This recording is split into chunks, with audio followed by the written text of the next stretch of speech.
TTP એટલે કે તહરીકે તાલિબાનની વાત કરીએ તો પાકિસ્તાનની સેના પણ એનાથી ગભરાય છે, કેમ કે આ સંગઠન પાકિસ્તાનની સેના અને પોલીસના જવાનોને ટાર્ગેટ કરે છે.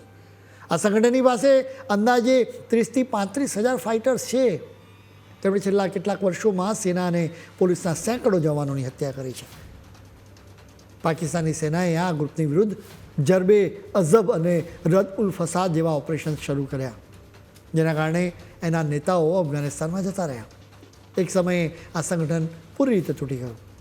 જો કે અફઘાનિસ્તાનમાં ફરી તાલિબાનનું રાજ થતાં જ તરીકે તાલિબાન પણ મજબૂત થયું.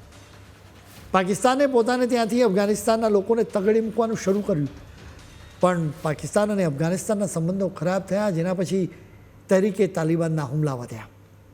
અમે એમ કહેવા નથી માગતા કે એની પાછળનો ખરો હાથ તો અફઘાનિસ્તાનના તાલિબાનોનો જ છે. એક તરફ તરીકે તાલિબાન છે તો બીજી તરફ બલુચિસ્તાનના બળવાખોરો આ પણ પાકિસ્તાનની વિરુદ્ધમાં મેદાને પડ્યા છે. આ બળવાખોરો પણ તહરીકે તાલિબાનની જેમ જ માત્ર પોલીસ અને સેનાના જવાનોને ટાર્ગેટ કરી રહ્યા છે, તેમની જ હત્યા કરે છે, જેની સામે પણ પાકિસ્તાનની સેના અત્યારે લાચાર છે. હદ તો એ છે કે બલુચિસ્તાનના કેટલાક જિલ્લાઓમાં જવાની પાકિસ્તાની સેનાની કે પોલીસમાં હિંમત જ નથી. તહરીકે તાલિબાનને બલુચિસ્તાનના બળવાખોરોએ હવે હાથ મિલાવ્યા છે. બીજી તરફ પીઓકેમાં પણ લોકો આઝાદીના નારા લગાવી રહ્યા છે. એટલે કે પાકિસ્તાનના અનેક ટુકડા થવાની અત્યારે સંભાવનાઓ છે. બલુચિસ્તાનની વાત કરીએ તો ચીન પણ અહીંના બળવાખોરોથી ત્રાસી ગયું છે.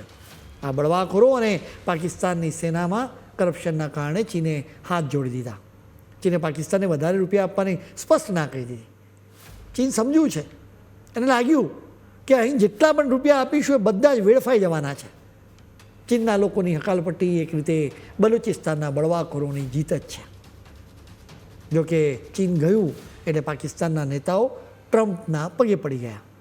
બલકે તેમણે તો ટ્રમ્પને ખનીજોથી ભરેલી સુટકેસ બતાવીને કહ્યું કે બલુચિસ્તાનનો ખજાનો તમારો થઈ જશે, એટલે તમે જ લખી રાખો.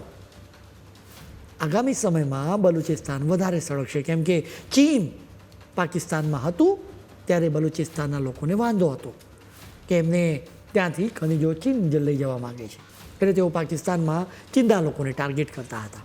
હવે એ જ ખજાનો અમેરિકાને આપવામાં આવશે એટલે સ્વાભાવિક રીતે બલુચિસ્તાન માટે અમેરિકા નંબર 1 દુશ્મન બનશે.